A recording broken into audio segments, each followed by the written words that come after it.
여러분 안녕하세요. 네, 여러분 최빈석의 터닝포인터 강사 문근영입니다. 자, 지금 이번 주 기준으로 했을 때 삼성그룹 공채가 이미 진행을 하고 있고요. 삼성그룹뿐만 아니라 지금 뭐 일부 다른 그룹이라든지 아니면 공공기관 이런 데에서도 지금 하반기 채용을 진행을 하고 있는 데가 굉장히 많은데요.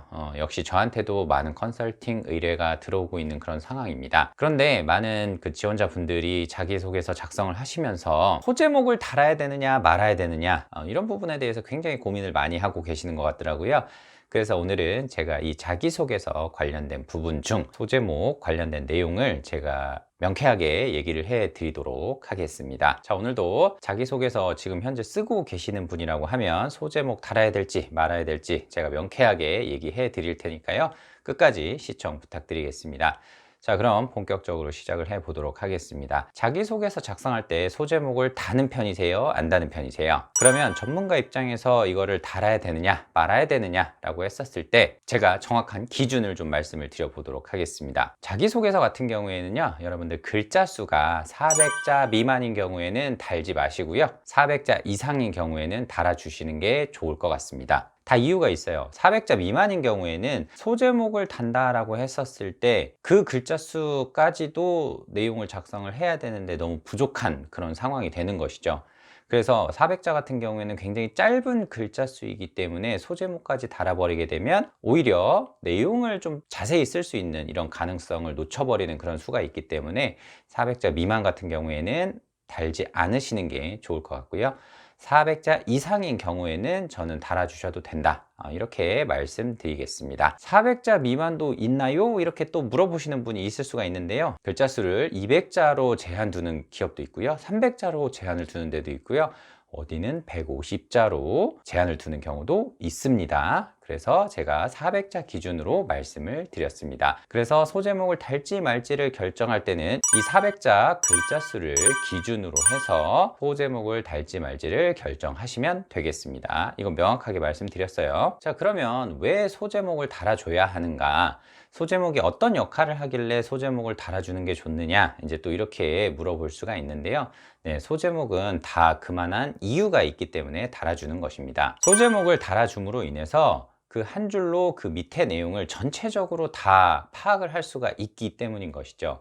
인사 담당자들이 보통 서류를 여러분들 안 본다고 생각하시는데, 네, 서류 다 꼼꼼하게 봅니다. 단 여러분들이 제출한 자기소개서를 이분들은 30초 혹은 1분 이내에 완벽하게 다 읽으실 수가 있기 때문에 짧은 시간 동안 여러분들의 에피소드를 한눈에 볼 수 있게끔 자기소개서의 소제목을 달아주게 되면 그 사람들이 이해력을 더 증가시킬 수가 있다라는 것이죠. 마치 내가 소제목을 달아주게 해 놓으면 밑에 어떤 내용이 예상될 수 있는지를 그 사람들한테 강하게 어필함으로 인해서 좀 더 내 거에 대한 자기소개서 어필이 강하게 증가될 수가 있다.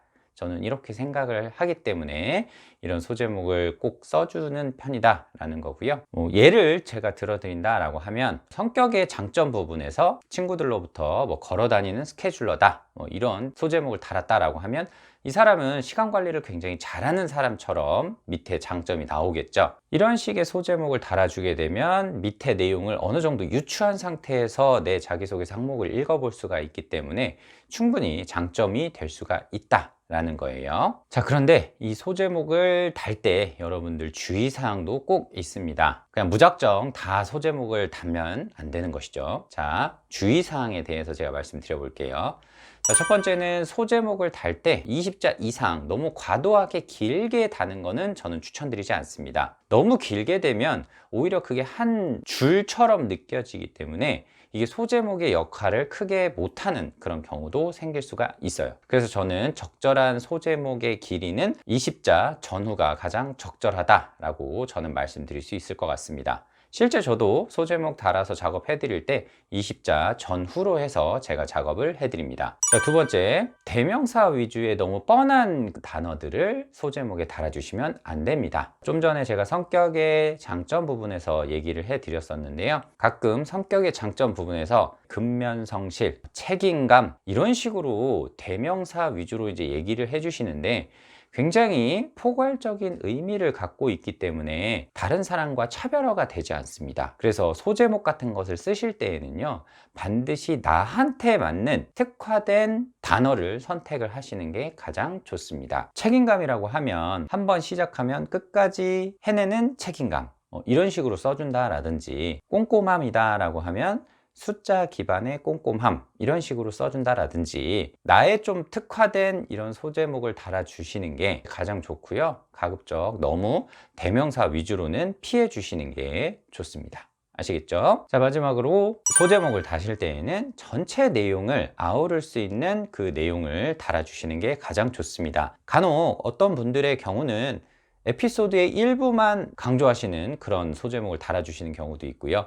어떤 분들은 일부의 특징만 또 부각해서 소제목을 달아주는 경우가 있는데요.